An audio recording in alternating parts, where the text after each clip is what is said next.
Bickley and Marotta Mornings. Arizona Sports. The local sports leader. Bickley Blast.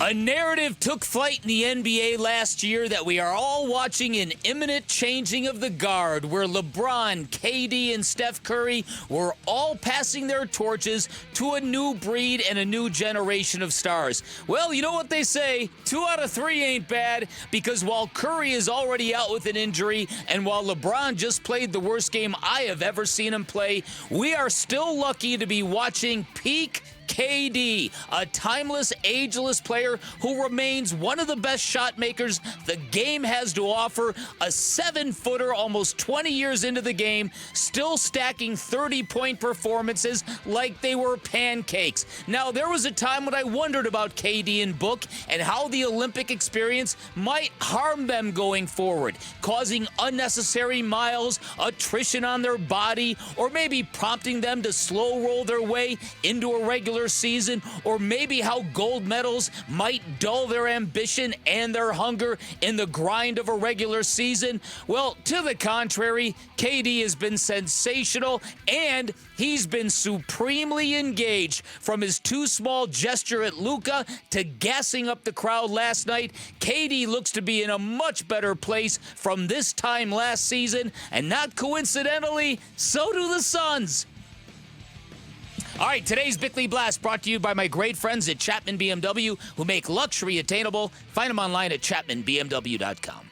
Durant on the drive against Vincent again. Stops left block, turns, pivots, shoots and hits off the window. Give him 30 on the night.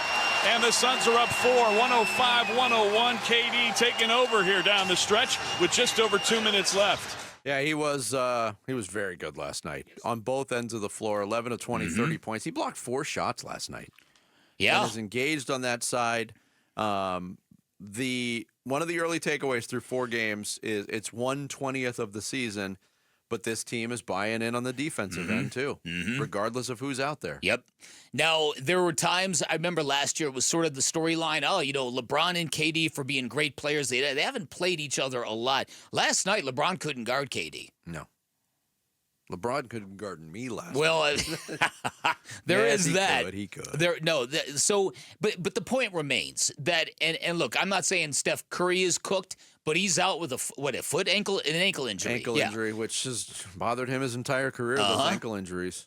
And so KD is just still rolling hot. Yeah. And this is a continuation from the Olympics. And again, I wondered a lot, because it had been a long time since KD was celebrated in the context of being a champion. And that's what he was in Paris. And there's some carryover. You can tell he's feeling good. Yeah. On the LeBron thing, we'll get back to KD. I kind of had the feeling like it was a quiet night. He wasn't really much of a factor, wasn't shooting the ball well.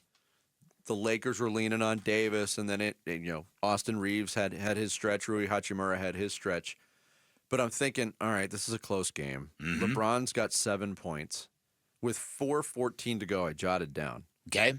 LeBron's going to hit a 3 to win this thing and extend his double-digit scoring streak, which I don't know how much stock you put into a dominant player who's always got the ball in his hand, scoring 10 points in every game. Yeah.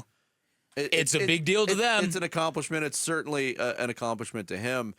And then I had the feeling like, LeBron's just laying in the weeds. When the game is on the line, he'll do LeBron things, and we'll all go home pissed off.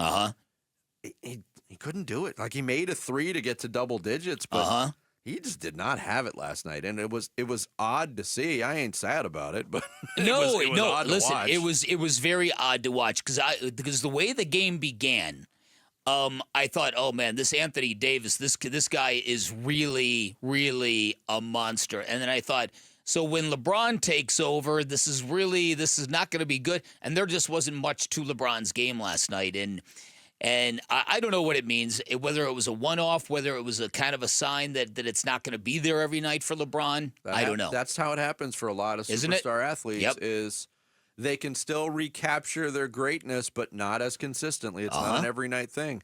I mean, look at Kobe Bryant's last season in the NBA. There were games where he was just flat out terrible, and then in his last game he scored 60 points. It was like one of every 4 or 5 nights he could do it. And that's part of the reason why Durant can last. His greatness can last longer because it's not based on physicality and athleticism. Really, it's based on shot making and there's that. And he's also, obscene. he's also 3 years younger than LeBron. That's true. So I mean, he's not at the same.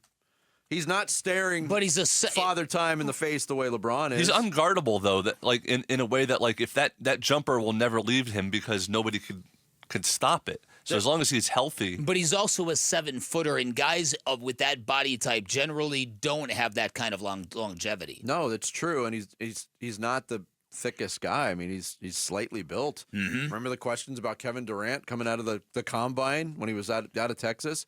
He couldn't bench press very much. Yeah. Oh, that's a red flag. When does bench pressing come into play in the NBA? He had one move last night where his initial patented KD move on the left side was shut down, and he pivoted a couple times and got to the backboard, and you're like, that was just flat out nasty, filthy. Yeah. He's unguardable was a good way to put it. And look, his ability to get his shot off, that has always been the thing, and this is why he's so good in these end game situations. And made a couple of other big shots last night. So I've been really, really stoked with what KD has done so far. Yeah, Suns started slow, Lakers started fast, but KD talked about the poise his teammates showed in coming back. We were down 26-8 and dug in. I think that was the narrative of the game, is how we were down so early. And I'm sure everybody's watching the game, all they could think about was last season, how we were down early, had some slow starts. But I love how we cut the lead down quick going into the second quarter and then took the lead going into half. So it showed our poise. It showed that defensively we stay together. Regardless of runs that other teams make, we could withstand those. And offensively, we moved the basketball, too. We didn't make a lot of shots tonight, but it was one of those games. It's another soundbite and another answer from Kevin Durant, a thoughtful answer that compares things to last year. That is sticking in the craw of these guys that were on this roster last year, and they early on, it appears that they really want to atone for that season. Right, and that's exactly what the vibe you want from this team. Absolutely, right? Because like I said, I think the general vibe of this team very frequently is they're very chill, very cool, they're not emotive players. They're certainly not like the Twins, and so I said very early on what I really want to see from this group is passion. And we're getting it, and I think that's a cool thing. Because I think at the heart of it, they all know that they were too good for what happened last year. Yes. Thanks for watching Bickley and Marotta. Click to see the latest Bickley Blast and hit the button in the middle to subscribe to Arizona Sports.